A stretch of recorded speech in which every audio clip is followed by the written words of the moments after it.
Hello students, myself Devashish Chandra Kayosto. Once again welcome all of you. আমি আজকে শুরু করতে যাচ্ছি ত্রিকোণমিতির পরিচিতির দশম শ্রেণীর সাধারণ গণিতের টপিকটির নাম হচ্ছে ত্রিকোণমিতিক অনুপাত। ছাত্রছাত্রীরা ত্রিকোণমিতিক অনুপাত তোমাদের যে সিলেবাস সেই সিলেবাসে সাধারণত আলোচনা করেছে 0 ডিগ্রি, 30 ডিগ্রি, 45 ডিগ্রি, 60 ডিগ্রি এবং 90 ডিগ্রি অনুপাতগুলির।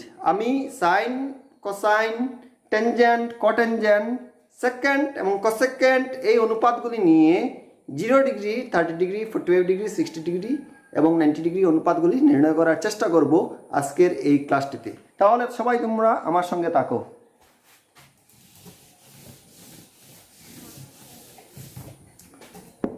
প্রথমে আমি আলোচনা করতে যাচ্ছি যে আমরা যে অনুপাত যেগুলি পেলাম সেই অনুপাতগুলির মধ্যে প্রথম যে অনুপাত সেই অনুপাতটির নাম হচ্ছে সাইন, SINE, সংক্ষেপে আমরা ওইটাকে বলি SIN, সাইন।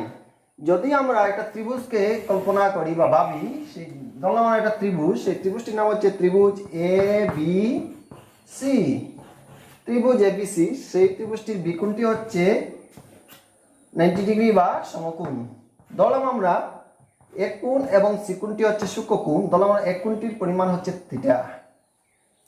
যদি আমরা এক কোণ সাপেক্ষে যদি আমরা সাইন নামক অনুপাতটি আমরা বিবেচনা করি, তাহলে এক নম্বর যে ত্রিকোণমিতিক অনুপাত আমরা পাচ্ছি, ত্রিকোণমিতিক অনুপাত, ত্রিকোণমিতিক অনুপাত, প্রথম যে অনুপাত আমরা পাই সাইন, সেই সাইন অনুপাতটি বলতেই যে আমাদের মনে আসে সেটি হচ্ছে লম্ব বাই অতিভুজ। এখন প্রশ্নটা হচ্ছে কোন কোন সাপেক্ষে আমরা লম্ব বাই অতিভুজ নেব। যদি আমরা এই কোণটিকে বিবেচনা করি, এই কোণটির নাম আমরা ধরে নিচ্ছি থিটা, পরিমাণ ধরে নিচ্ছি আমরা থিটা। থিটা কোণ সাপেক্ষে লম্বটা হচ্ছে BC এবং অতিভুজটা হবে AB। তাহলে সাইন থিটা বলতেই যে অনুপাতটি আসবে সেটি হচ্ছে লম্ব বাই অতিভুজ। থিটা কোণ সাপেক্ষে লম্বটা হচ্ছে BC, আমরা লিখব BC by AC, sine theta. তারপর যে অনুপাত সেই অনুপাতটি হচ্ছে কোসাইন, এবং থিটা কোণ সাপেক্ষে কোসাইনকে আমরা লিখতে পারবো cos থিটা। থিটা কোণ সাপেক্ষে কোসাইন নামক অনুপাতটি হচ্ছে ভূমি বাই অতিভুজ। তাহলে এই ত্রিভুজ ABC সাপেক্ষে ভূমিটা হচ্ছে AB, থিটা কোণ সাপেক্ষে ভূমিটা হচ্ছে AB এবং অতিভুজটা হচ্ছে AC। তাহলে এই cos থিটাটা হবে AB by AC, cos theta. তারপরে যে অনুপাত সেই অনুপাতটি আসে টেনজেন্ট, এবং টেনজেন্ট মানেই যে অনুপাতটির কথা আসে সরাসরি সেটি হচ্ছে লম্ব বাই ভূমি। এখন প্রশ্নটা হচ্ছে লম্ব এবং ভূমি সেটি আবার কোন সাপেক্ষে কিন্তু পরিবর্তন হয়, অতিভুজটি কিন্তু ফিক্সড, সেটি পরিবর্তন হবে না। কারণ অতিভুজ মানেই সমকোণী ত্রিভুজের সমকোণের সম্মুখ বাহু বা সমকোণের বিপরীত বাহু। ত্রিভুজ এবিসিকে যদি আমরা ধরি বা বিবেচনা করি, তাহলে সমকোণটি হচ্ছে 90 ডিগ্রি, এই বিকোণটি হচ্ছে সমকোণ এবং সম্মুখ বাহুটা হচ্ছে AC। তাহলে এই ত্রিভুজের ক্ষেত্রে ACটা হবে অতিভুজ, কিন্তু এই লম্ব এবং ভূমি সেটা পরিবর্তন হবে কোন সাপেক্ষে, সূক্ষ্মকোণ সাপেক্ষে পরিবর্তন হবে। যদি আমরা থিটা কোণকে বিবেচনা করি, তাহলে সেই ক্ষেত্রে ভূমিটা হবে AB এবং লম্বটা হবে BC। যদি আমরা এই কোণটাকে সূক্ষ্মকোণ ধরি, তাহলে সেই ক্ষেত্রে ভূমিটি হচ্ছে BC এবং লম্বটা হবে AB।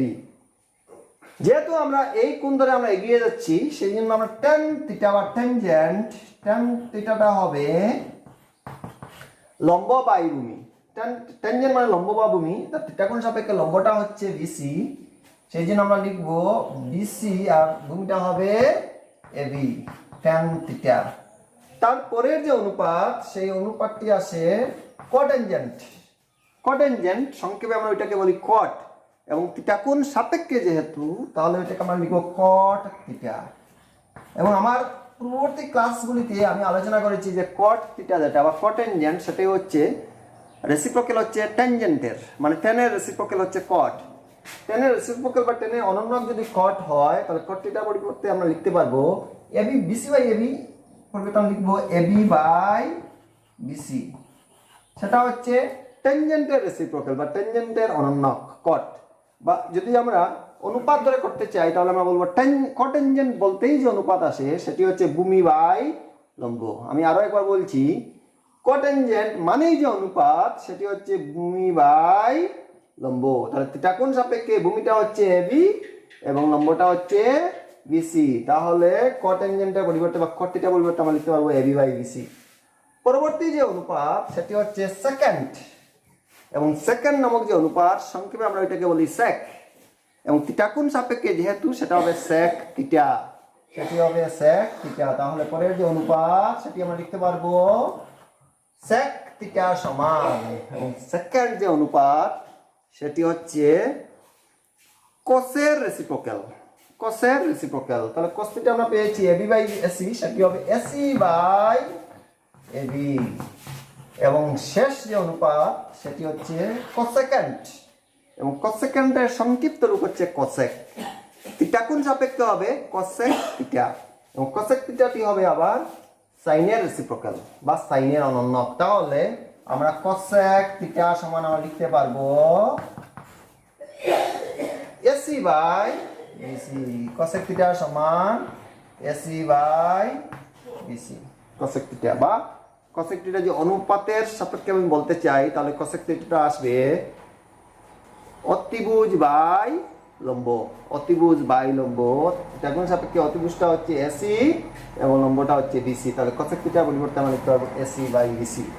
এই হলো সম্পূর্ণ অনুপাত আকারে যদি আমরা এই নামকরণ করতে চাই ত্রিভুজ এবিসি ধরে, তাহলে আমরা পেলাম সাইন থিটা সমান BC by AC, cos theta সমান AB by AC, tan theta সমান হলো BC by AB, cot theta সমান হলো AB by BC, sec theta সমান হলো এসি বাই এবি, এবং cosec থিটা হলো এসি বাই বিসি। প্রিয় ছাত্রছাত্রীরা, এখন যদি আমরা আরেকটু যদি ভালোভাবে খেয়াল করি, তাহলে ওই যে অনুপাত যেগুলি আছে সেগুলির মধ্যে আবার তাদের মধ্যে একটা আভ্যন্তরীণ একটা সম্পর্ক আছে, ইন্টারনাল রিলেশন, এবং সেই ইন্টারনাল রিলেশন বা আভ্যন্তরীণ সম্পর্কের উপর ভিত্তি করে আমরা অবেদ নির্ণয় করি সাধারণত। তাহলে আমরা দেখি একে একে তাদের ইন্টারনাল রিলেশন বা সম্পর্কটা কি। যেমন তোমরা যেহেতু ভালোভাবে খেয়াল করো, দেখবে সাইন থিটা সমান এসেছে বিসি বাই এসি, আর কোসেক থিটা সমান হলো এসি বাই বিসি। তাহলে সাইনের রেসিপ্রোক্যালটা হচ্ছে কোসেক, সাইনের রেসিপ্রোক্যালটা হচ্ছে কোসেক। তাহলে আমরা লিখতে পারবো যে sine theta into cosec theta সমান হচ্ছে 1। রেসিপ্রোক্যাল মানে যদি দুইটি সংখ্যার গুণফল, রেসিপ্রোক্যাল অননক বলতে আমরা কি বুঝি, যদি দুইটি সংখ্যার গুণফল পরস্পর এক হয় তবে একটি সংখ্যাকে অপর সংখ্যার রেসিপ্রোক্যাল বা অননক বলে। এই ক্ষেত্রে আমরা যে সাইন থিটার যে মান আমরা পাবো, অনুপাত পাবো, কোসেক থিটার যে অনুপাত পাবো, সেই অনুপাত দুটি যে আমরা গুণ করিতে গুণফল আসবে এক। সেই ক্ষেত্রে আমরা লিখতে পারবো সাইন থিটার অনুপাত এবং কোসেক থিটার অনুপাত, দুটি অনুপাতের গুণফল এক। সেই ক্ষেত্রে লিখতে পারবো sine theta into cosec theta is equal to 1, বা sine theta is equal to 1 by cosec theta. ঠিক অনুরূপভাবে আমরা লিখতে পারবো cos থিটা এবং sec থিটা। খুব আমরা খেয়াল করে দেখো, cos থিটা সমান হলো AB by AC, sec theta হলো AC by AB. cos theta এবং sec থিটা পরস্পর রেসিপ্রোক্যাল, cot থিটা এবং tan থিটা, বা tan থিটা এবং cot থিটা পরস্পরের রেসিপ্রোক্যাল। তো tan থিটা সমান আসবে 1 বাই cot থিটা, আর cot থিটাটা আসবে 1 by tan theta. That's all. তাহলে আমরা এগুলি একে একে লিখে নিই। পরিবর্তে আমরা লিখি sin থিটার পরিবর্তে লিখি আমরা BC by AC, BC by AC, এবং cos থিটার পরিবর্তে আমরা লিখি AB by AC, AB by AC. এখন একটা কাজ করো তোমরা, cos থিটার ভ্যালু দিয়ে sin থিটার ভ্যালুকে ভাগ করো, ভাগ করলে এসি এসি ক্যান্সেল হয়, আমরা পাবো BC by AB, BC by AB. Theta কোণ সাপেক্ষে বিসিটা হচ্ছে লম্ব এবং এবিটা হচ্ছে ভূমি, এবং লম্ব বাই ভূমি বলতে যে অনুপাত আসে সেটি হচ্ছে ট্যানজেন্ট, ট্যানজেন্ট লম্ব বাই ভূমি। তাহলে আমরা কি পেলাম, আর থিটা কোণ সাপেক্ষে সেটা হবে tan থিটা সমান লম্ব বাই ভূমি মানে বিসি বাই এবি। তাহলে আমরা tan থিটা সমান, আমরা আরেকটি হবে আমরা নির্ণয় করতে পারলাম যে tan থিটা সমান, tan থিটা সমান sin theta by cos theta. আবার cot থিটাটা হচ্ছে tan থিটার রেসিপ্রোক্যাল, তাহলে cot থিটা সমান আমরা লিখতে পারবো cos theta by sin theta, cos theta by sin theta. এখন আমরা এই যে অনুপাত আমরা পেলাম এবং তাদের মধ্যে ইন্টারনাল যে সম্পর্ক যেটা পেলাম, আভ্যন্তরীণ যে সম্পর্ক যেটা পেলাম সেটার উপর ভিত্তি করে আমরা বিভিন্ন সূক্ষ্মগুলির আমরা মান নির্ণয় করার চেষ্টা করব। বিভিন্ন সূক্ষ্মগুলির মান নির্ণয় করার চেষ্টা করব এবং সূক্ষ্মকোণ তোমাদের সিলেবাসে যেটা কভার করছে সেটি হচ্ছে 0 ডিগ্রি, 30 ডিগ্রি, 45 ডিগ্রি, 60 ডিগ্রি এবং সমকোণ হিসেবে আমরা এখানে বিবেচনা করব 90 ডিগ্রিকে। তাহলে আমরা একে একে শুরু করি।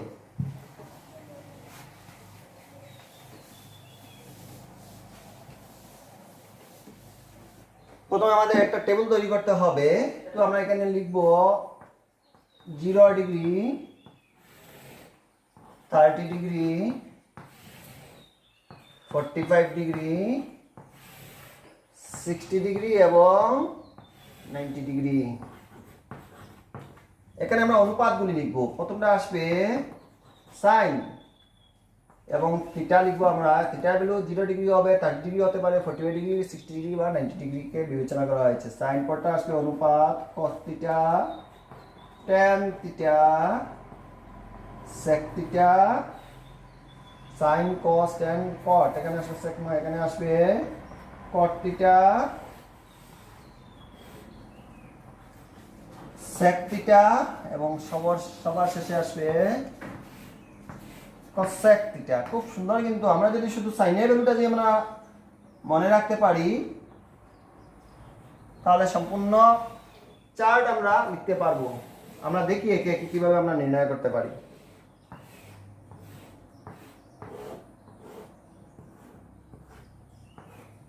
প্রথমে সাইন 0 ডিগ্রি, তোমাদের শুধু সাইনেরটা মনে রাখতে হবে। সাইন 0 ডিগ্রি মানে আসবে 0। Sine 30 degree 1/2 half. Sine 45 degree, sine 45 degree value হচ্ছে 1/√2।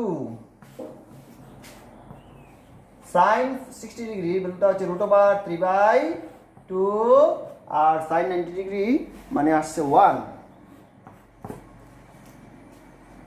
আমরা কি পেয়েছি? সাইনের রেসিপ্রোকালটা হচ্ছে কোসেক, সাইনের অনন্যকটা হচ্ছে কোসেক। তাহলে প্রথমটা 0 অনন্যকটা কত? ছাত্রছাত্রীরা 0 অনন্যক মানে 0 সংখ্যাটি হচ্ছে একটি পরিমেয় সংখ্যা, কারণ 0কে আমরা p/q আকারে প্রকাশ করতে পারি। 0টি হচ্ছে একটি পরিমেয় সংখ্যা, 0কে আমরা p/q আকারে প্রকাশ করতে পারি, যেখানে p এবং q হচ্ছে অখণ্ড সংখ্যা। তাহলে এখানে 0 আমরা হরে আমরা একটা 1 ধরতে পারি। এখন অনন্যক যদি হয় তাহলে 0/1 এর অনন্যক হচ্ছে 1/0। 1/0 আর something divided by 0 is undefined, অর্থাৎ সংজ্ঞাহীন। সাইন 0 ভ্যালু ছিল 0, কিন্তু কোসেকটা হবে সাইনের রেসিপ্রোকাল বা অনন্যক যদি হয় তাহলে 0/1টা হবে 1/0। আর আমরা কত দিয়ে ভাগ দিচ্ছি? 1কে। এর অর্থ হলো আমরা কোনো একটি সংখ্যাকে 0 দিয়ে ভাগ দিচ্ছি। আর যে কোনো সংখ্যাকে 0 দিয়ে ভাগ দেওয়ার অর্থ হলো সংজ্ঞাহীন, এবং এটাকে আমরা ইনফিনিটি চিহ্ন দ্বারা চিহ্নিত করি, সংজ্ঞাহীন। 2 ভাগের 1-এর রেসিপ্রোকালটা হবে 1/2, 2/1। 2/1 মানে 2। 1/√2, 1/√2 রেসিপ্রোকালটা হবে √2/1 মানে √2। √3/2 রেসিপ্রোকালটা হচ্ছে 2/√3 আর 1 এর রেসিপ্রোকালটা হচ্ছে 1 গেল। এখন আমরা যাব cos থিটার ভ্যালু। cos থিটার মান নির্ণয় করতে আমরা যাব। মনে রাখার জন্য ট্রিক্সটা হচ্ছে সাইন যেখানে শেষ হলো সেখান থেকে cos কিন্তু শুরু হবে। তাহলে সাইন 90 ডিগ্রি কত ছিল? 1। তাহলে cos theta sine cos 0 degree হবে 1। তারপরটা আসবে √3/2, তারপরটা আসবে 1/√2, যেখানে আছে সেখানেই থাকবে। তারপরে আসবে এই ভ্যালুটা 1/2, তারপরে আসবে সাইন 0 ছিল 0, তাহলে cos 90 ডিগ্রি মান আসবে 0। আমরা একটু আগে এটা অভেদ নির্ণয় করেছি যে cos tan থিটা সমান sin theta by cos theta, sin theta by cos theta. এখন এক কাজ করো তোমরা, cos থিটার মান দিয়ে sin থিটা মানকে ভাগ করো, cos থিটা মান দিয়ে sin থিটা মানকে ভাগ করো। 0/1, 1 দিয়ে 0কে যদি ভাগ করা হয় ভাগফলটা আসবে 0। √3/2 দিয়ে 1/2 কে ভাগ করো, এখানে হরে বা ডিনোমিনেটরে 2 2 আছে, 2 2 ক্যান্সেল হয়ে আসবে 1/√3।